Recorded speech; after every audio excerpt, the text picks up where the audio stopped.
Bien, c'est parti. Alors, nous sommes toujours dans les vidéos consacrées au cours de régression logistique. L'objectif est de faire des corrections commentées d'une série de travaux dirigés. Alors, je rappelle rapidement, j'avais fait jusqu'à un passé récent un cours de régression logistique. Alors, la régression logistique, j'avais précisé dans la précédente vidéo qu'on pouvait l'avoir de deux manières, soit plutôt une vision machine learning où seul prime réellement la prédiction, donc les performances en prédiction, je cherchais le terme. Et il y a une deuxième manière de voir la régression logistique, c'est une vision qui est plus statistique cette fois-ci, où il y a toujours une question de prédiction, parce que c'est une méthode prédictive, mais il y a aussi l'interprétation des résultats en utilisant notamment les différents tests statistiques. J'avais fait le parti pris de partir plutôt sur ce deuxième axe-là, en tout cas dans mon cours-ci. Par ailleurs également, je fais une vision plutôt machine learning, mais dans un autre enseignement cette fois-ci. Très bien. Alors, le site, il est là. Voilà, vous trouverez sur Internet, vous mettez cours régression logistique sur Google, il doit apparaître sur la première page. Et en cliquant sur le lien, il y avait un ouvrage que j'avais rédigé pour préparer mon cours. Ensuite, il y a les supports que j'utilisais moi-même quand je présentais les différentes thématiques du cours. Et comme j'avais arrêté l'enseignement, je ne voulais pas que les travaux dirigés soient perdus, je les ai mis en ligne pour qu'ils servent à tout le monde. Sur chaque travaux dirigé, qu'est-ce que je mettais? Je mettais une série d'éléments qui permettent justement de reproduire la séance. Je mettais les sujets de TD là, ensuite les données, et je mettais la correction sous forme de code R. Alors, correction de forme de code R, parce que tous les travaux machines, je les faisais faire aux étudiants sous R. Avoir uniquement du code source, voilà, c'est très bien, mais ça ne donne pas l'idée de pourquoi on fait telle ou telle action, comment on procède, on voit dans le code, mais comment lire les résultats, ça, on ne le voit pas dans le code. Ça. Voilà. Donc, mon idée, justement, c'est de mieux accompagner la mise en ligne de cet outil pédagogique-là pour que tout le monde puisse en réellement profiter.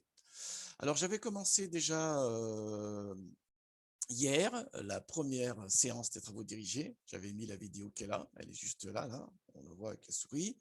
Et aujourd'hui, on va attaquer la première partie de la deuxième séance. J'avais des séances de 3 heures avec les étudiants. En master, en master 2, c'est moi qui décide un peu de ce que je peux faire. Donc, je l'organise à ma manière. Et mon idée, c'est de présenter les concepts relativement rapidement. Je donne toujours les supports en amont aux étudiants pour qu'ils le lisent. C'est toujours mieux. Ensuite, je viens en cours, je représente la trame pour que tout le monde comprenne bien ce qui était important de voir dans le cours. Et ensuite, on fait des exercices sur machine. Après la pause, généralement, ça dépend des séances, mais des fois, je reprends la main, je représente des concepts et on fait des exercices. Là, typiquement, cette séance 2, justement, elle est scindée en deux parties. Je faisais la présentation rapide des concepts, je présente la fiche de TD, voilà, et ensuite on faisait des exercices, les étudiants partaient en pause, et après la pause, je représentais des concepts supplémentaires et on faisait des exercices. C'est ça l'idée. Je ne veux pas que les étudiants sortent de la salle de cours sans avoir fait les exercices et compris exactement les concepts et leur mise en œuvre. Il faut les deux. Il faut un savoir et un savoir-faire. Bien. Donc, on est là sur la première partie de la séance 2 et la fiche de TD est là, j'avais écrite, et la fiche de TD, justement, voilà, elle est comme ceci. Alors, comme toutes mes fiches de TD, encore une fois, j'enfonce des portes ouvertes maintenant, mais bon, comme je ne sais pas si vous avez lu la vidéo précédente ou pas, si vous avez vu mes autres vidéos ou pas, je refais toujours un peu le cadre, mais rapidement. Voilà, toutes mes fiches de TD sont faites sur ce format-là, où je donne des données, je précise les données qu'on va utiliser. Ensuite, je donne une trame d'études, voilà, et aux étudiants de mettre en œuvre les calculs et lire les résultats. Alors, je ne mets jamais de code dans mes fiches de TD parce que ça n'a absolument aucun sens. Je ne veux pas que la séance devienne une séance de copier-coller. La pire des choses qui puissent arriver, c'est quand les étudiants se plaignent en disant bon, on copie sans rien comprendre. Ça veut dire que c'est une séance perdue. Donc, mon idée, c'est de ne pas donner de code à rédiger. En revanche, de donner des références sous forme de tutoriels qui leur permettent de faire la jonction entre les connaissances qui sont dispensées dans d'autres supports et ce que je leur demande de faire. Voilà. Alors, je donne quand même des indications relativement précises parce que je ne veux pas non plus que les étudiants soient perdus. La pire des choses également, c'est quand les étudiants, j'entends du fond de la salle quelqu'un dire « qu'est-ce qu'il faut faire là ?» Ça aussi, c'est un très mauvais signe. Ça. Voilà. Il faut trouver l'arbitrage entre les deux. Bien, alors justement, dans cette séance-ci, j'avais préparé une série de documents pour que les étudiants soient guidés, qu'ils comprennent exactement ce qu'ils sont en train de faire. Il y a un premier document, c'est mon support de cours, tout simplement, ce support que j'avais utilisé pour présenter les concepts. Il y a un deuxième document, c'est voilà. Et oui, parce que, tac, voilà, attendez, tac. Il y a un deuxième document, c'est l'ouvrage que j'avais rédigé pour accompagner le cours. J'avais beaucoup investi dans la préparation du cours. Généralement, quand je passe beaucoup de temps pour la préparation d'un cours, ce qui est le cas, bah, j'essaie de le, de les faire fructifier en écrivant un support pédagogique qui puisse servir à tout le monde. Typiquement, dans les cours d'économétrie et les cours de régression, j'avais écrit vraiment des supports là sous forme d'ouvrage pour que ça puisse profiter à tout le monde, tout simplement. Et que ce n'est pas perdu comme ça. Et il y avait un troisième support, là, c'est l'utilisation de R dans la régression logistique. Dans ce cours-ci, où la science est très tournée vers les statistiques, j'utilise principalement R. Dans un autre cours où je parle de régression logistique, mais plutôt dans un cas de machine learning, cette fois-ci, là, j'utilise plutôt Python. Ça paraît plus adapté, surtout les librairies sont plus adaptées dans ce cadre-là. Mais bon, on peut faire de la prédiction aussi sous R avec la régression logistique. Ne me faites pas dire ce que je n'ai pas dit. On est d'accord là-dessus. Bien, donc voilà, je suis pensé. Ceci étant dit, donc on va pouvoir commencer et il est là. Bien, ça je prépare ça. Et maintenant vous savez comment je fonctionne. Voilà, j'ai mis la séance sous forme de notebook. Dans le code dans la corrigée que j'ai mis en ligne, je l'ai mis sous forme de code R.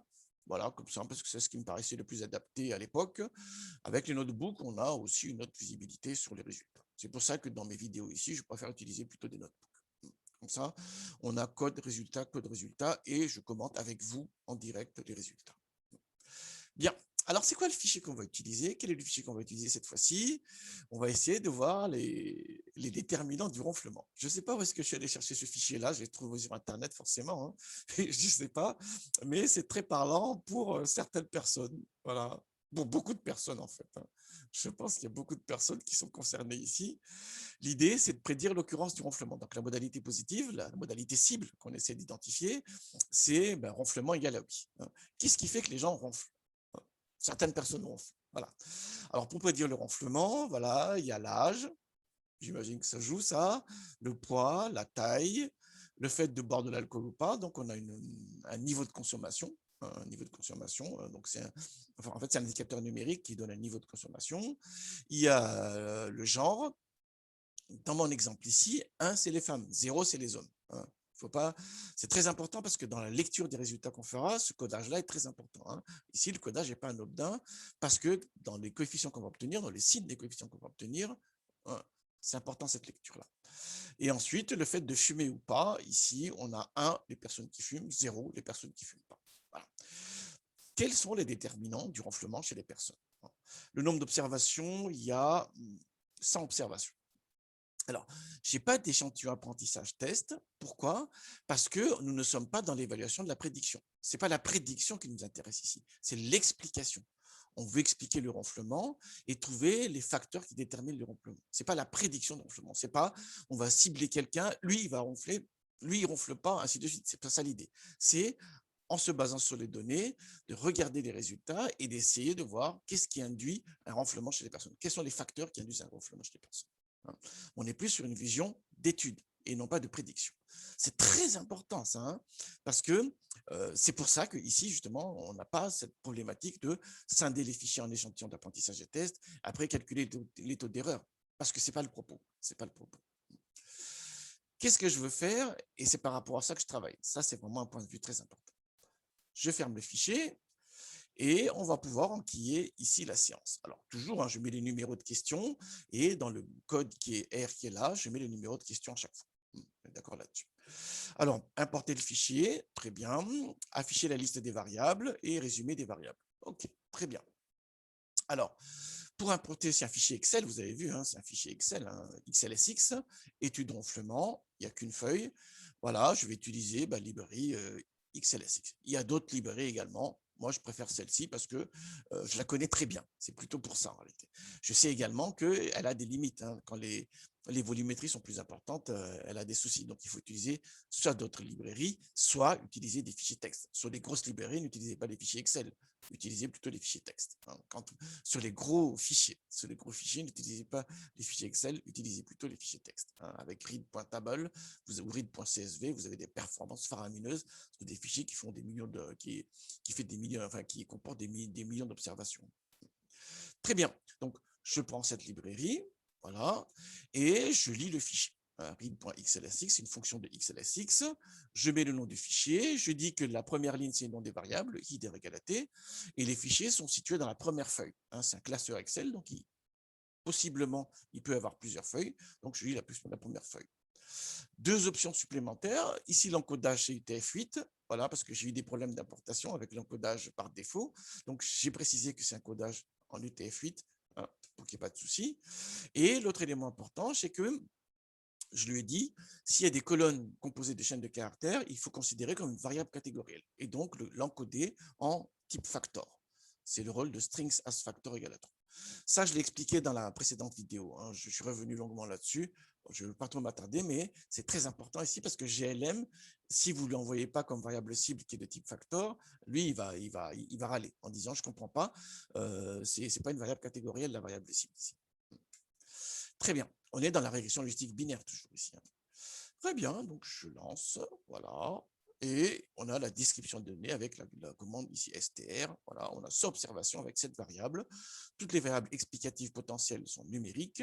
Et la variable cible, factor, voilà, c'est une variable catégorielle à deux modalités, avec deux modalités pour le coup, la modalité non et la modalité positive oui, qui sera la cible. Alors justement, quand on va lancer GLM, pour lui, la modalité cible, c'est la deuxième modalité par défaut et par ordre alphabétique. Par défaut, c'est la deuxième modalité par ordre alphabétique. Pour nous, ça tombe bien ici. Sinon, il faut interpréter les résultats de la bonne manière ou bien modifier l'encodage des catégoriels pour s'arranger que la deuxième modalité soit la modalité cible. C'est à vous de voir. Là, ici, ça m'arrange, tout va bien. Alors, je fais un summary, voilà, pour avoir une description. Généralement, ça me permet de voir s'il n'y a pas des problèmes dans les données. Ce que je regarde là principalement, en réalité, c'est le min et le max. Si le min et le max a la même valeur, ça veut dire que j'ai une colonne de constante. Voilà, je regarde un peu aussi. Ce que je regarde également, c'est si la moyenne et la médiane sont à peu près du même ordre. S'il y a un fort décalage, ça veut dire que la distribution est fortement désymétrique. Ça également, ça peut alerter. Très bien. Et la variable cible, ici, je vois qu'il y a 65% des personnes qui ne ronflent pas et 35% des personnes qui ronflent, qui fait partie des questions. Quelle est la proportion des personnes qui ronflent dans le fichier? Il y a 35%. Si on n'avait pas dit que quand c'est une colonne de chaîne de caractères, il faut l'encoder en type factor, voilà, il n'aurait pas pu calculer cette distribution-là. On aurait dû utiliser la fonction table directement, de manière explicite. Là, comme il est type factor, on peut avoir ici les distributions, les fréquences absolues. OK. Alors, question numéro 1 maintenant, c'était la question numéro 0. La question numéro 1, on va lancer la régression logistique en expliquant la variable ronfle. Très bien, à partir de toutes les autres variables. C'est ce que je mets ici. J'utilise GLM qui est dans le package stats, donc il est chargé par défaut. Ici, la variable cible, c'est ronfle. Et les prédictives, c'est toutes les autres variables. C'est pour ça que tilde point. Ça veut dire que c'est toutes les autres variables sauf ronfle. C'est pratique quand il y a beaucoup de variables explicatives. S'il y en a 2 ou 3, vous mettez variable 1, plus 2, plus la variable 3, ainsi de suite. Voilà, mais là, comme il y en a plusieurs, je mets point. Sinon, on aurait mis machin, variable 1, plus variable 2, plus ainsi de suite. Et les données à utiliser, c'est les données qui ont été fournies, simplement. Là, encore une fois, ce qui m'importe avant tout, c'est l'explication des facteurs, c'est l'identification des facteurs de ronflement. Donc, je ne suis pas dans un schéma purement prédictif où c'est la performance qui prime. Ce n'est pas la performance, c'est l'interprétation qui prime ici. C'est pour ça que je n'ai pas scindé les données en échantillons d'apprentissage et de test. C'est très important, ça. Voilà. Alors, ensuite, famille donc binomiale, parce que la variable cible, elle est binaire, tout simplement. Voilà, donc je lance la régression et j'affiche les résultats avec summary. Pour avoir un résultat détaillé, j'affiche avec summary. Si on affiche directement le modèle qui est fourni par GLM, on a les coefficients principalement et on a les déviances, et c'est tout. Avec summary, on a le tableau des coefficients avec des indicateurs supplémentaires comme les écarts types, comme la z-value qui est le ratio des deux, et ici la p-value du test de significativité des coefficients. Est-ce que le coefficient est significativement différent de 0 ou pas? Voilà. Très bien. Ensuite, ce qu'on a ici, c'est la déviance, nulle déviance, c'est la déviance du modèle réduit à la simple constante, donc sans variable explicative. Et là, c'est la déviance de notre modèle. Et l'écart entre les deux, justement, permet de tester la significativité globale du modèle. C'est ce qu'on fera par la suite. Voilà, il y a la KIK également.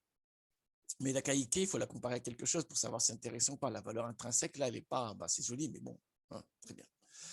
Alors, quelles sont les variables explicatives, significatives? Alors, ce n'est pas les variables qui sont significatives, hein, c'est les coefficients. Est-ce que les coefficients sont significativement différents de 0? J'aurais plutôt dû mettre ici dans mon sujet, c'est les variables qui contribuent de manière significative. C'est plus comme ça qu'il faut le voir, hein. Très bien. C'est un peu un abus de langage ici, mais on a bien compris ce qui se passe. Alors, je regarde simplement p-value. Si le p-value est supérieur à 10%, ça veut dire que la variable ne contribue pas de manière significative dans le modèle. Et si la p-value est inférieure à 10%, ça veut dire que le coefficient est significativement différent de 0 et que la variable contribue significativement dans le modèle. Donc, c'est ce que je regarde ici. Donc, H contribue significativement, alcool également, voilà, et tabac au risque 10%. Alors, pourquoi je prends risque 10%? Parce que habituellement, c'est 5% en réalité. Mais 5%, ce n'est pas une religion. 5%, c'est un risque défini. Et Fischer lui-même, qui a commencé à expliquer qu'il fallait prendre 5%, finalement est revenu sur son idée en disant « ça dépend des données, ça dépend de ce qu'on veut montrer ». Ça dépend. Voilà. Là, j'ai 100 observations. Voilà. J'ai pas besoin, ça me paraît plus intéressant de prendre 10% parce qu'il ne faut pas être trop restrictif dans les tests initiaux. On pourra aller plus loin plus tard. Si j'avais par exemple 500 observations, là, oui, j'aurais été plus restrictif et là, peut-être que je serais parti sur 5%.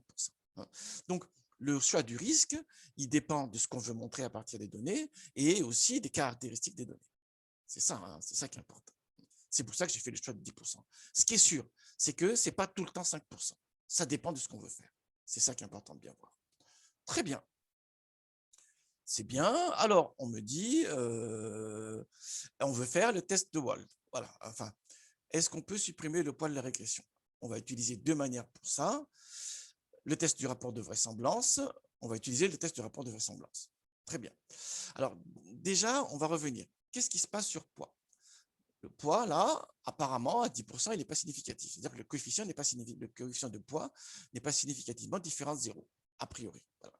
Mais ça, c'est un test avec un cadre particulier. C'est le test de Wald.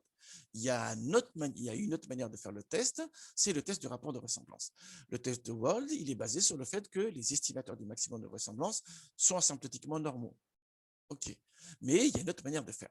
Justement, ça, c'est expliqué ici, voilà, dans ce support-ci. Voilà, très bien. Je vais le réduire un peu là pour qu'on le voit mieux. Et il le met tuto 1, page 26-27. Allons-y, page 26-27.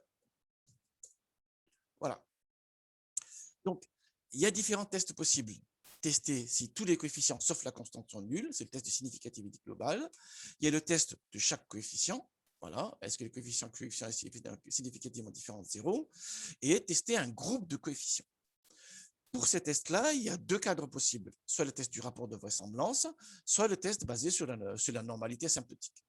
Ce qu'on a ici, là, pour poids, justement, la p-value qui est là, c'est le test basé sur la normalité asymptotique, test de Wald. C'est un premier point de vue. Mais pour ce même test-là, ce test-ci, là, que je montre là, on peut aussi utiliser le test du rapport de vraisemblance. Et l'idée, très simple, c'est de comparer les déviances avec et sans la variable. Donc là, on est vraiment sur un test de significativité. C'est ça l'idée. Hein.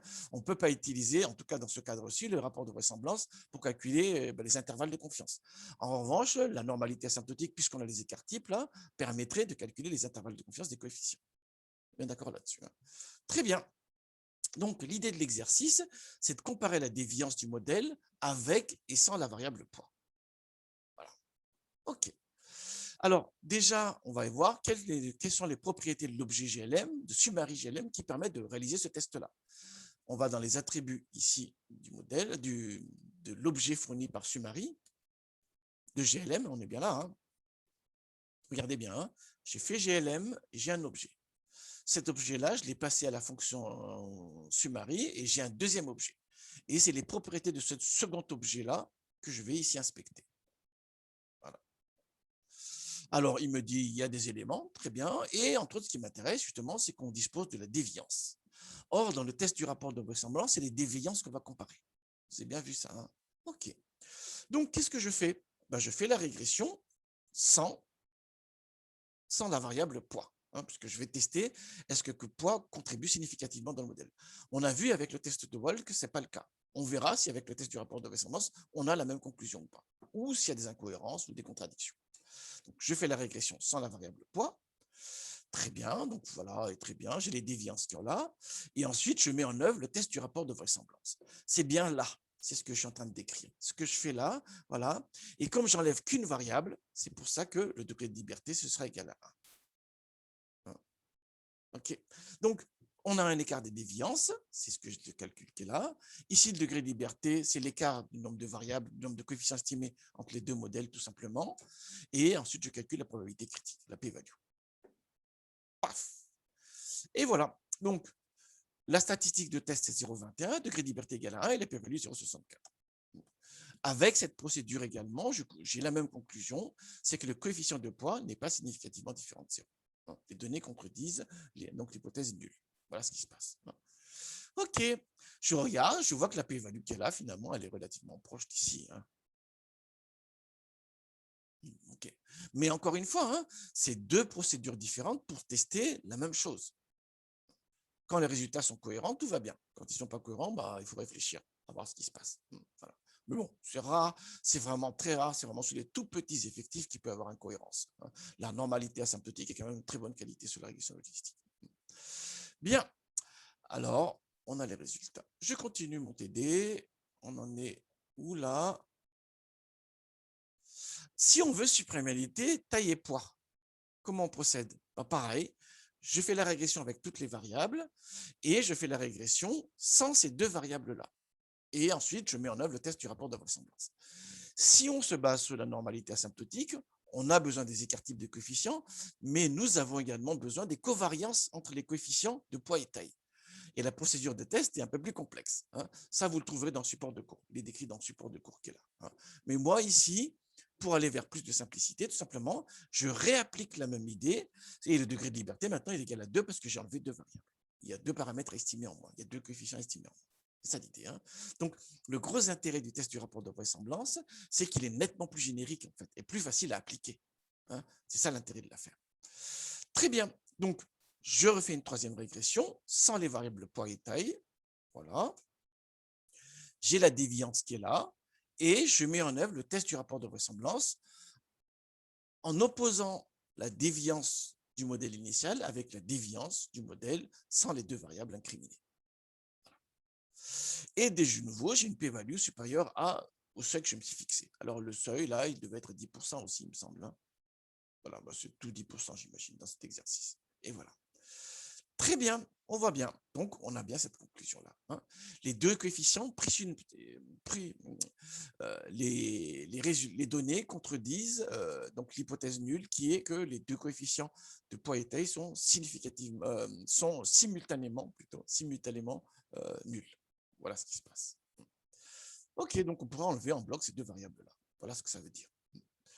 OK, alors, on me dit, si on prend sexe tout seul, est-ce qu'il contribue ou pas, sans les autres variables? Bon, très bien, vérifions. Alors, n'oubliez pas que sexe égale à 1, et c'est les femmes, sexe égale à 0, c'est les hommes. Alors, au risque 10%, je vois que sexe contribue significativement.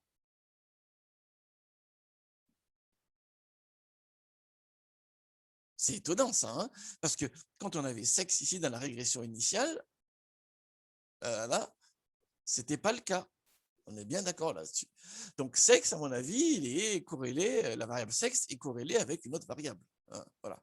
Et que ces variables-là se gênent. C'est pour ça que sexe ici, prise avec les autres, semble ne pas être significative, ne semble pas contribuer significativement, mais prise toute seule, elle contribue significativement. Ça, c'est une première information qui est très intéressante. Elle est où là? C'était là. Voilà. Ça, c'est un premier point. Ensuite, je regarde le signe coefficient. Il est négatif. Or, comment j'avais encodé sexe? J'avais dit 1, c'est les femmes et 0, c'est les hommes. Donc, être une femme, ça pousse à moins ronfler. Voilà ce que ça veut dire, puisque le signe est donc négatif. Il y a moins de chances de ronfler quand on est une femme par rapport à un homme. Alors, je ne vais pas le faire ici, mais ce coefficient-là, quand on passe à l'exponentielle, s'exprime sous forme d'odds ratio. C'est un surcroît de chance d'être positif. Voilà. Comme il est négatif, comme le signe est négatif ici, on a un surcroît de chance donc d'à partir à la deuxième modalité. On ronfle moins quand on est une femme. Voilà ce qui se passe ici. Et voilà. C'est ce qui est écrit ici. Est-ce que c'est vrai? Oui, contribution significative pris tout seul, voilà. Et comment interpréter le coefficient? Il a un signe négatif, donc on a moins de chances de ronfler quand on est une femme que quand on est un homme. Voilà ce qui se passe. C'est très intéressant, hein.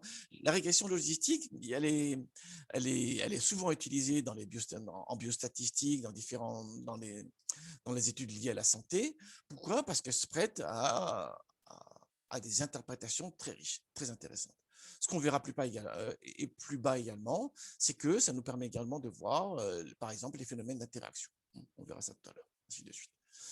C'est vraiment très intéressant. J'ai pris beaucoup de temps pour la préparation de ce cours en son temps, hein, vers les années, je me rappelle plus, c'était 2008 par là.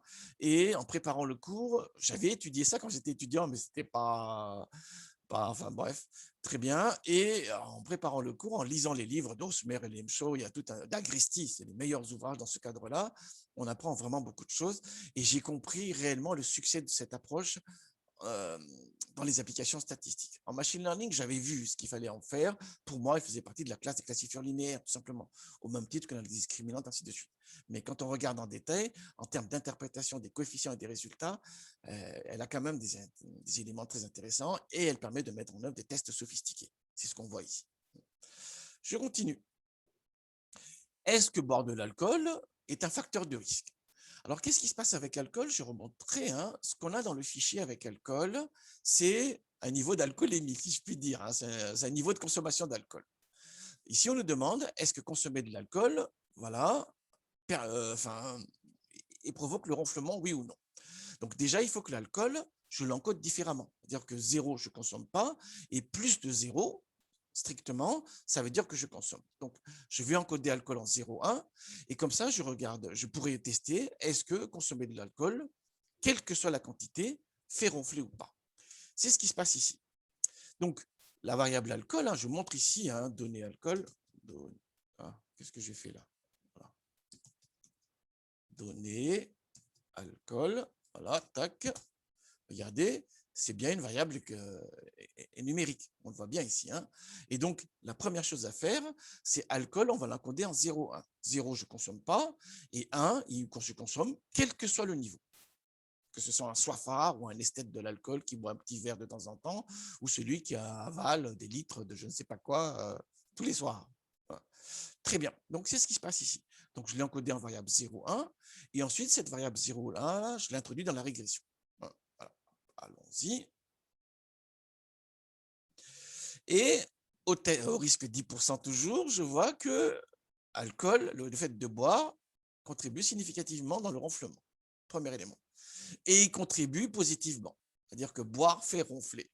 Oui, on le saurait, hein, on le sait. Hein, enfin, je ne sais pas, mais bon, j'imagine qu'il y a des gens qui le savent, ça. Hein. Oui, oui, oui, oui, oui.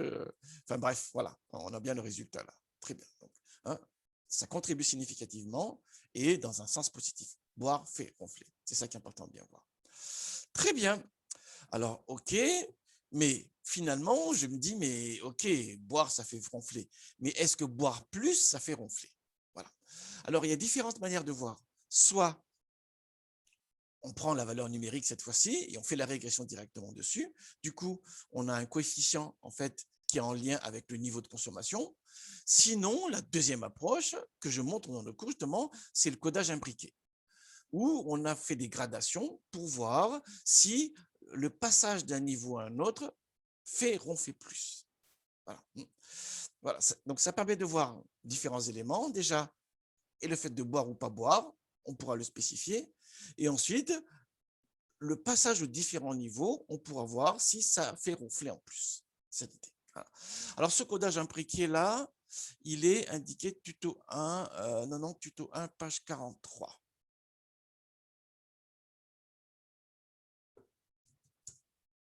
Voilà. Donc, ce que j'explique, c'est quoi? C'est tout simplement, je dis, quand c'est une variable ordinale, il y a plusieurs manières de la coder. On peut la coder en 1, 2, 3, ou bien prendre des niveaux ici, tout simplement. C'est une première manière de voir. On peut faire un codage disjonctif complet, mais à ce moment-là, on perd l'information d'ordinalité des modalités. Si c'est ce qu'on veut, c'est très bien. Si ce n'est pas ce qu'on veut, on a perdu de l'information. Et il y a une troisième approche, justement, il y a d'autres approches, mais il y a une troisième approche, c'est de faire un codage imbriqué. C'est ce qui est expliqué dans cette slide-ci. Voilà. Et c'est ce que je mets en œuvre ici. On a des colonnes 0,1, mais des colonnes 0,1 qui sont imbriquées en réalité. Si j'arrive au niveau 2, c'est que j'ai dépassé le niveau 1. Donc, il faut que j'en tienne compte de ça quand je vais coder en 0,1 les colonnes. Voilà, hein. C'est ça, hein, regardez bien, hein, c'est aussi expliqué dans le cours, dans le livre, hein, étude de la section 5.2.4. Hein, voilà, CTRL F, 5.2.4, voilà. Et c'est expliqué ici comment on peut expliquer, comment on peut encoder les variables. Et l'autre point important, c'est du coup comment lire les coefficients. Hein, parce qu'il faut lire les coefficients après dans la régression logistique. Allons-y alors. Donc, je fais mon encodage là. Ah non, non, non, je suis allé trop vite là. Ouh là là, Rico, qu'est-ce que j'ai fait? Très bien, très bien. Ah oui, oui, j'étais parti sur la question 7. Je fais une petite parenthèse sur la question. On oublie la question 7. Voilà, et on revient sur la question 6. Je suis désolé, je suis désolé. On est sur la question 6 là pour l'instant. Est-ce que je recommence pas la vidéo là parce que le nombre de fois je recommence les vidéos parce que j'ai fait une cagade, un truc comme ça. Là. Non, non, non, non, non. Donc, tout à l'heure, c'était la question 7. Hein. OK. Mais je reviens d'abord sur la question 6. Hein. Alors, la question 6, c'est est-ce qu'il y a une interaction entre l'alcool et tabac sur le ronflement? Est-ce qu'il y a, quand je prends les deux caractéristiques de manière conjointe, est-ce que ça a un effet sur le ronflement? Donc, c'est ce qui se passe ici. Je regarde donc l'interaction entre tabac et alcool, le fait de boire ou pas boire. C'est ce qui se passe ici. Regardez, hein. Donc, la variable cible, c'est ronfle. Je prends tabac, je prends alcool et je prends la conjonction de tabac-alcool. Là, c'est une étoile du coup. Hein. Je combine les deux avec une étoile. Voilà. OK, je fais le calcul. Voilà. Et voilà. Tabac fait ronfler. OK, très bien. Alcool, quelle que soit la valeur de tabac, fait ronfler également. Très bien. Et la conjonction de tabac et alcool ne fait pas plus ronfler. On est bien d'accord là-dessus. Regardez, parce qu'il n'est pas significatif. Le coefficient n'est pas significativement différentiel. Donc voilà ce qui se passe. Hein. C'est là ce qui est très intéressant dans la régression logistique, c'est qu'on peut voir les effets d'interaction. Et là, typiquement, on voit bien que tabac, si on fait la régression seule, on verra qu'il influe, c'est ce qu'on a vu plus haut. On a vu qu'alcool influe également, c'est ce qu'on a vu plus haut ici. Voilà. Mais la conjonction des deux ne fait pas ronfler. Voilà ce qui se passe. Très bien. Donc, ce qu'on essaie de voir ici, c'est l'interaction. Hein. La conjonction des deux ne fait pas plus ronfler par rapport au fait qu'on fume et par rapport au fait qu'on boit par ailleurs. C'est l'idée. Très bien, ça c'était la question 6 que j'ai un peu zappé. Hein. Voilà, et maintenant je reviens à la science 7, on regarde les niveaux justement. Et là, c'est ce qui a un rapport avec ce chapitre-ci, hein, ce chapitre 5.2.4, et dans le cours là, c'est la slide 43. On met des niveaux de gradation, tout simplement, sur le niveau d'alcool. Alors, c'est là que je crée donc les métaniveaux, hein, très bien, avec un codage 0,1 imbriqué. Et une fois que j'ai fait ça, là, très bien, j'introduis ces métaniveaux-là, voilà, dans la régression. Pour la question 7. Je suis à la question 7 maintenant. Je lance ça, paf. Très bien. Alors, lisons. C'est ça qui est important. Hein. Dès que je bois, ça me fait ronfler. Regardez, à 10%. Et c'est positif. Mais par rapport au premier niveau, le fait de boire plus ne fait pas plus ronfler. Par rapport au premier niveau. Très bien. Et par rapport au deuxième niveau, boire plus encore, ça ne fait pas plus ronfler. On voit ici. Donc, on peut conclure à l'idée que, en réalité, c'est le fait de boire qui fait ronfler. Et boire davantage, vous ne le ronflerez pas plus davantage. En fait, vous n'aurez pas plus de risque de ronfler. Hein. Ça y est, c'est fait, en fait. Hein. Une fois que vous avez bu, ben, ça y est, vous allez ronfler de toute manière. Et boire plus n'augmente pas le risque de ronfler, en réalité. Hein. Voilà ce qui se passe ici. Ce qui est intéressant, c'est que les coefficients se lisent comme risque supplémentaire par rapport au niveau précédent. Et on voit bien que, voilà, on n'augmente pas significativement, ça veut dire qu'il n'y a pas de risque supplémentaire. Le fait de boire plus n'induit pas un risque supplémentaire de ronflement. C'est le fait de boire seulement, en réalité, qui fait ronfler. C'est ça qu'il faut voir ici. Très bien, très bien, très bien. Dernier exercice maintenant, c'est l'âge et l'alcool. OK. Alors, on réalise la régression, voilà, avec l'âge et l'alcool ici au départ. OK, c'est ce que je fais ici. Alors, quel que soit l'âge, le fait de boire fait ronfler. Voilà. Là, je prends l'alcool ici avec la variable initiale. Donc, ça n'est plus encodé 1 ici. C'est le niveau de c'est le niveau de consommation d'alcool. Donc, on voit ici que voilà, le fait de boire, mais on sait maintenant que c'est le fait de boire, voilà, induit un risque, quel que soit l'âge. De la même manière, voilà, quel que soit le niveau d'alcoolémie ici, bah, plus on est vieux, plus on ronfle. Je vise personne, mais oui, voilà ce que ça dit ici. À alcoolémie égale, le fait d'être plus âgé, voilà, fait plus ronfler. Voilà ce que ça veut dire. À alcoolémie égale. Très bien. Ok, donc être âgé, ça aide pas pour le ronflement en tous les cas. Oui, ben, ça, on sait ce que c'est. Et boire aussi, ça aide pas. Mais on a vu précédemment que effectivement, ouais, voilà. Et on a étudié finement le pourquoi en réalité. C'est le fait de boire, tout simplement. Alors, on veut tester, est-ce que les deux sont significativement différents de 0? Est-ce que les deux coefficients de ces deux variables-là sont significativement différents de 0? Comme j'ai que ces deux variables-là, c'est comme un test de significativité globale. N'oubliez pas que le test de significativité globale, ce qu'il fait, c'est qu'il teste est-ce que les tous coefficients sont nuls hors constante. La constante, on ne la teste pas. Comme j'ai que ces deux variables-là, c'est comme si je fais un test de significativité globale. Très bien. Voilà, et du coup, je compare la déviance du modèle avec la nulle déviance du modèle, tout simplement, parce qu'il n'y a que ces deux variables-là. Du coup, si j'enlève ces deux variables-là, c'est comme si je fais un test de significativité globale. C'est ce que je fais ici. Paf. Et voilà, ben non, les données contredisent l'hypothèse nulle. On ne peut pas considérer que ces deux coefficients-là sont simultanément nuls. On voit ici, parce que la p-value est inférieure au risque de 10% qu'on s'est choisi, largement. Degré de liberté est 2, d'accord, parce qu'on a enlevé ces deux coefficients-là. Et maintenant, on regarde l'interaction. Est-ce que être vieux et soifard, ça aide pas? Vérifions. Paf. Eh ben non. Eh ben non. Eh ben non. Eh ben non. On voit bien. Donc, voilà. C'est la... voilà. Donc, c'est vieux, ça aide pas du tout. En fait, qu'on boive ou pas de toute manière. Voilà. Et tant qu'à faire, faut boire alors, parce que c'est ce qu'il dit ici. Voilà. Être vieux et soifard, ça induit pas plus de risque de ronflement. C'est un message qu'on pourra envoyer à certaines personnes que je connais. Bien. Voilà. Très bien. Ça, c'est la première partie de la séance 2. On est sur les interprétations. Et dans la deuxième partie, on va essayer d'aller plus loin encore dans les interprétations, mais toujours sur l'aspect purement statistique de la régression statistique, où on est dans l'interprétation et dans l'étude des coefficients.